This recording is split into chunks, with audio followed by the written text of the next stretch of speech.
my last video, I heavily focused on the ghost bar of the NuFi Halo boards, a modification or innovation if you will that tries to achieve an acoustic response that is otherwise only attainable through labor-intensive tuning or modding. I welcome experimental efforts like these, which is why I also love the idea of what Angry Miao is trying to do with the Compact Touch. A 65% keyboard in a 60% form factor, which is accomplished by moving the arrow keys over to the center in the form of a touch panel. Now, even though all the marketing of this board leans heavily on the compact and minimal aspects, I find it a bit ironic because despite its initial looks, it's not so minimal. It's about as jam-packed with features as it gets, the touch panel being just one of them. We also got full wireless connectivity with 3 profiles, an adjustable leaf spring mounting system that lets you change how much bounce you want when you type, wireless charging, which still boggles my mind when I hear it, and full RGB blast mode that can be highly customized using their own software. On top of that, the construction is one of the most complex ones I've seen so far and, dare I say it, immaculate. And if that wasn't enough, you can even customize your order with a personalized message and some RGB icons. Anyway, despite the fact that it reads less is more, that's not actually the case, but that doesn't mean the board is more is less. After daily driving it since about mid of January, even editing my entire last video on it, and constantly switching between Windows and Mac for my day job and gaming, I can safely say that I will be keeping this on my desk, even after this video. But it's not all praise. As many features as this board has, all of them have limitations, and each and every one makes the initial use rather frustrating. As per usual, this video is broken down into several chapters, first focusing on the design and other visual irritations, then continuing with the guts and mechanics of the leaf spring system, before finishing off with a comprehensive report on my experience of using this as my main for over a month, so feel free to skip ahead if you don't care about some of the topics. Let's begin by taking a closer look at the outside and construction of this beauty, and what a beauty it is. I think this is one of the best looking boards I've ever seen. I will say though that the stock keycaps aren't really my cup of tea, but more about that later. It reminds me a lot of the RamaWorks Kara or the Percent Studio Trio 60. Both of those feature similar lines, although this one here is much more angular and sharper than either of those. I love the fact that Angry sent me the Night Drive edition, which comes in this beautiful purple inspired by cyberpunk edgerunners, a show I still need to catch up on. It's quite a chunky piece with a rather tall chin that's about 20.4mm thick, which might make you want to reach for a wrist rest. However, due to where the touch bar is placed, this isn't going to work that well. You could opt for Angry's maglev alternatives, which is one of the weirdest things I've ever seen, but I have no experience with those, so I can't say if they actually are more comfortable or not. The board is also really heavy, and if you have dry hands, picking it up might be difficult because there's nothing to hold on to. But I do dig the looks, especially the mix of these 2 different metal finishes, which you'll also find on all the other color variants. There's a nice shimmer on the purple that really catches your attention every now and then, depending on what's going on your screen. The only element that seems to break the lines is the touch panel, but that is treated as a design feature rather than something that they wanted to hide, even using highlight colors on some of the models. On the bottom we find the surface for the wireless charger. This is a fun bit, but something I could not test out thoroughly. For one, because the battery never needed to be charged since I've gotten it, and secondly because I don't own the insane CyberMat which it was designed to work with. However, that doesn't mean it won't charge with a standard Qi charger. That'll work just fine, but it's not really a convenient solution. Now, this isn't the first board from Angry that supports this. As far as I know, all of their boards are wireless, as they seem to lean heavily on the whole no wires ever idea. On the back we got the mentioned engraving. If you want to immortalize yourself, you can do so for an additional $117, so $515 in total, as opposed to the cheapest version that costs $398, which is still, mind you, a lot.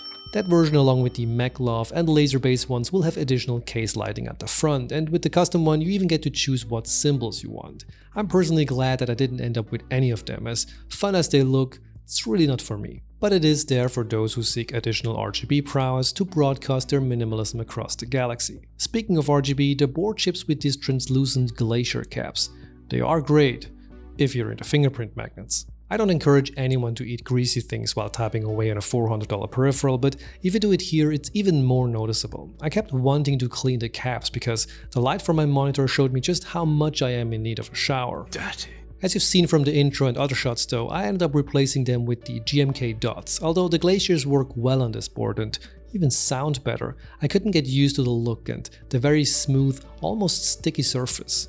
Normally you get a bit of grain on your keycaps. The Monokai Series 1, for example, have a very rough texture, while the GMKs are a little less aggressive. The Glaciers from Angry Miao, though, are perfectly smooth, which results in that slightly sticky feeling.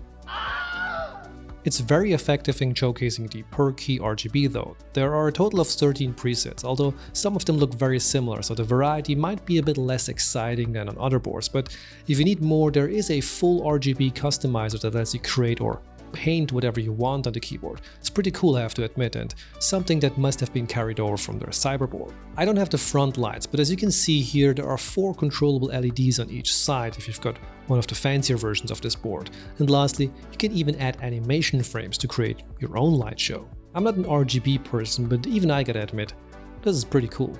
Lastly, the RGBs aren't just for visual representation, they have some limited functional uses too. For example, when you use function Q, W or R to pair to one of the 3 Bluetooth profiles, the light will be white first and then go blue when it is connected. Same goes for when you want to pair, with the usual blue blinking light indicating that the board is ready. The RGB will also show the current charge when you plug it in. Strangely though, I couldn't figure out if you can check the battery status without having the board plugged in. By the way, this is the battery after a full month of use without RGB, which is very good, but then again the board packs a 5000 mAh battery, which is the biggest one I've seen yet. Gotta love the endurance of this thing. Well, that pretty much covers the outside of the board. Next, let's go deeper and have a look at what makes this tick, or fuck, if you will. Let's start by taking off the keycaps, which reveals a total of 6 screws, 4 for the back half and 2 for the front. Once removed, the 2-piece construction can be separated, but be very careful with the chin, as there is a very short ribbon cable for the touch bar that needs to be removed first. The back can be lifted out without any issues, which exposes the clever leaf spring system, giving us a first look at just how bouncy this board is. Going deeper requires an additional separation of 3 ribbon cables that are attached to the underside of the PCB. Now these, just like the one on the touch bar, are very short, so be very careful when you do this. Once removed, we can have a look at the sandwich. There is a lot of foam in here, 1 underneath the PCB and 2 in between. There's also a layer of case foam underneath it, as well as an additional one in the box with cutouts. Interestingly, the PCB sandwich is only held together by 2 screws, the rest is balanced by these rubbery pins. I don't know what the intention here was, but it sometimes made adding switches a bit more difficult, as the rubbers would allow for a bit of give that would result in a switch not fully being seated into the hot swap sockets, even though they were fully seated on the plate. Once removed though, we can have a look at the FR4 plate and the PCB, which has a lot of flex cuts, adding to that soft typing experience. Next, we are confronted with the internal brass weight that holds onto the 4 leaf springs on the backside, as well as one of the daughter boards, which gives off a really nice clean look. Removing the weight reveals another interesting part of this board, the pressure pins used to connect to the battery, which has, as previously mentioned, a 5000 mAh capacity. Since I couldn't see any more screws, I didn't dare to dig deeper after this, as I didn't want it to break the wireless charger or the battery connection. There's also another PCB attached to the bottom, which is used to control the case lights that are present, even though the night drive version doesn't offer any cutouts at the front. Most likely a manufacturing and cost effectiveness decision. Maybe Miao might sell aftermarket chins at some point, who knows, but the lights are here and controllable, you just can't see them. If we go back to the PCB again, we can have a look at the included stabilizers. There's another surprise here, although not a positive one this time around. What I mean is the lack of lubing on these, which, considering the price, I was a bit disappointed by. Now the stabs don't sound bad, they are actually decent, they even have the tape mod applied to them. I can't tell what kind of screw-ins these are though, as I'm honestly not too familiar with all the options that are out there these days. However, instead of lubing these, I decided to try out the TX stabs so many of you recommended to me. I even had a set that kinda matches the color of the board with these pink stems. Before we put everything back together, let's take a look at the leaf spring system. I really enjoy this mounting style, my OLAP spring uses this as well, and I found it very comfortable, which I can also confirm here. What makes it unique though is the ability to adjust it. Every one of these 6 springs has 2 levels of resistance, a soft and hard one, or gear 1 and 2 as Angry calls them. Additionally, you can choose between 2 materials, copper and stainless steel, the latter one being the stiffer one. All of this is included in the box, so you can start experimenting and setting up the second you get the board. By default, it came with the copper ones in the back and the steel ones at the front. I think that's actually quite a balanced choice, as the 2 on the front will need to deal with more weight distributed between them as compared to the 4 on the back. I spent most of my time with this configuration. I did try putting everything on gear 2, which is harder but still quite soft. In general, this board will always have a little flex, so if you're looking for a more stiff experience, try the Brutal 65 V2. I also tried changing everything to steel and adjusting the front and back mounts using the different gears. In the end, I reset everything to its original state, but even if I would have wanted to change it again, the good news is the process to do so is very easy. You just have to remove some caps in order to access the case screws, and that's pretty much it. I would recommend removing the PCB though, as it makes working on the leaves a lot easier, but it's not a requirement. Lastly, as easy as it is, you're gonna need a small Allen wrench to do so. There isn't one included, which I found a bit weird because they did add a Torx wrench to take the case apart, but for the one thing that people will most likely adjust, no tools. For the switches, I went with the hand-looped Zepsides again, last seen on my Brutal 65 V2. If there ever was a perfect match, at least visually, this would be it. The pink stems even sync nicely to the TX steps. Really glad that I had all of this on hand. I also slapped on the GMK Dots R2, which is a set I bought a while ago that was sitting in my drawer, waiting for the right board, and I think with the Compact Touch, it found its match. Alright, before we get to the typing sounds, a few more things about this construction and the machine. It's quite impressive to have so much stuffed into this small board. The leaf springs, wireless charger and the battery all need space, extra space even. And I also have to say that I really like the way it looks on the inside. A lot of the more fancier customs have all kinds of engravings and letterings, but here everything is functional, but it's also beautiful. It kind of reminds me of how Apple products look on the inside. It's not all cosmetics though. You'll find gaskets and small pieces of rubbery foam materials on the inside walls, which I assume are present to reduce case pinging. This tells me that Angry Miao didn't just slap this together on a weekend. Somebody put some thought behind this, and you can tell or hear.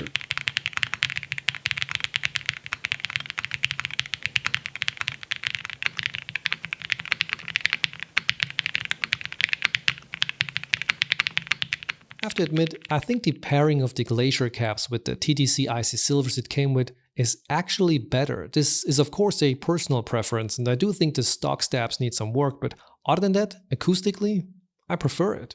But I like the typing experience on the Zepsides more, which brings me perfectly to the last chapter, the overall experience.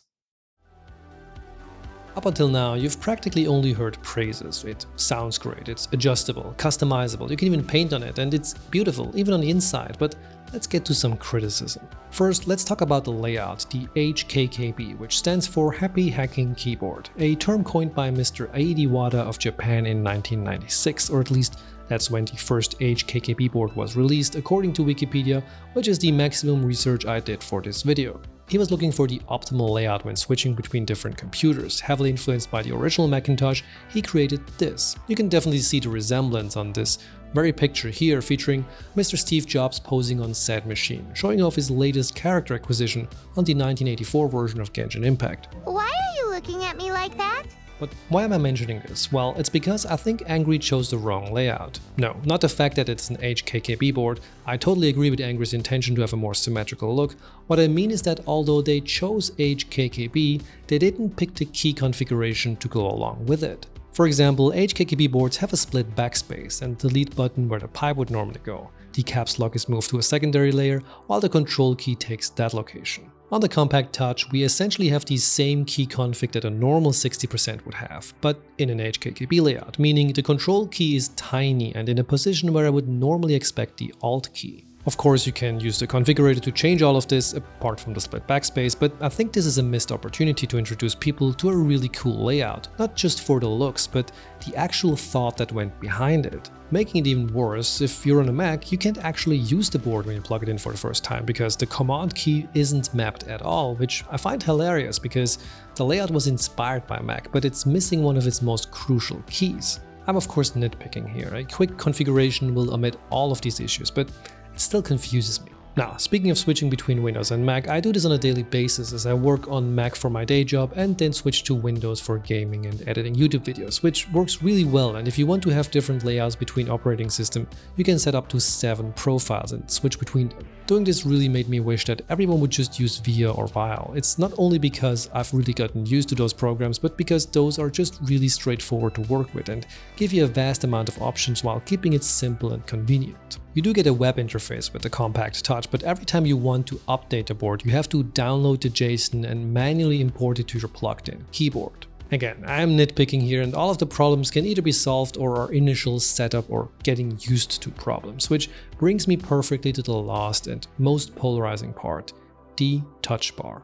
Angry says that this edition is more comfortable to use, quicker to access, and is an actual improvement over the archaic arrow keys that plague all other keyboards. I disagree. So how does the touch bar work? Well, in essence, it replaces the arrow keys, that's up, down, left, and right, with an equivalent swipe gesture. Being at the center of the board, you theoretically have instant access to the arrow keys using your thumb, with minimal hand movement. Now, I say in theory because even though the touch bar is always within reach, it's not always the most comfortable. Take this table here for example. I want to mark a few columns. You do this by going into the first cell, hold shift and just go right or swipe right the necessary amounts of time. There's two problems with this. One is the stretch my hand has to do. Even though this doesn't look like much, it's not comfortable, and this is coming from somebody who plays guitar, with the left hand being the one that does all the fingering. Giggity giggity, giggity goo. The second issue are the actual mechanics of the touch bar. You see, when I tell people about it, sometimes they ask questions like, is it compatible with Mac or Linux?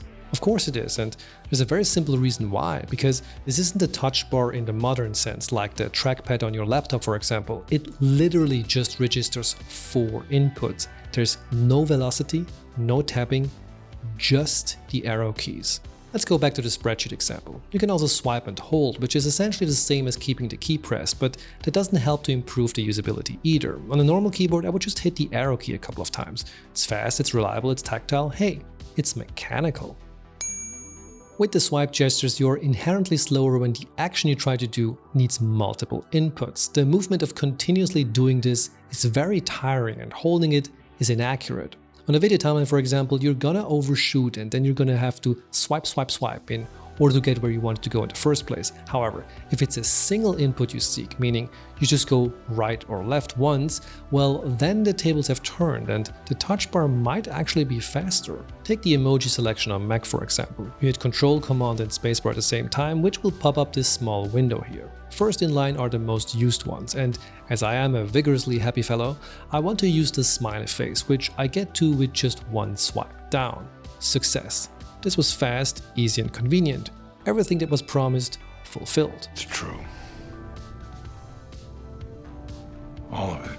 So where does this lead us? Well, the idea is interesting, but the implementation is not as easy to get used to, and in the long term, it's better for some cases and worse for others. I still prefer the tactility and speed of regular arrow keys, but having them on a layout this compact, still better than not having them. There's one last area where the touch bar actually posed an advantage, and surprisingly, it's for games.